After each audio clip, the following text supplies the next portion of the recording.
বন্ধুরা, তোমরা কি জানো আগুন কি? আগুন হলো একটি দ্রুত রাসায়নিক দহন প্রক্রিয়া যেখানে কোনো জ্বালানি অক্সিজেনের সাথে বিক্রিয়া করে তাপ ও আলো উৎপাদন করে।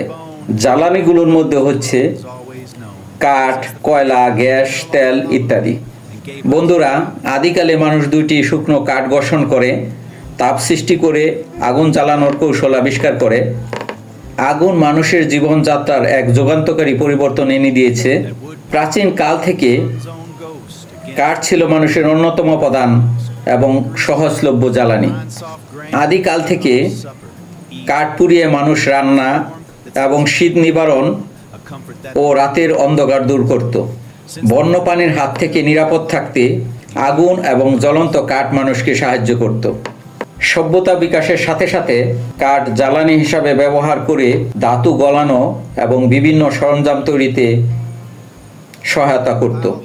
আজ আধুনিক বিশ্বে তেল, গ্যাস, কয়লা থাকা সত্ত্বেও কাঠ জ্বালানি হিসাবে বিশ্বের বিভিন্ন দেশে রান্না এবং তাপ উৎপাদন করে। বন্ধুরা, ভিডিওটা যদি ইনফরমেটিভ হয় আর যদি তোমাদের ভালো লেগে থাকে তাহলে চ্যানেলটি সাবস্ক্রাইব করে দিও। That wood pile holds the sun's own ghost against the coming winter frost.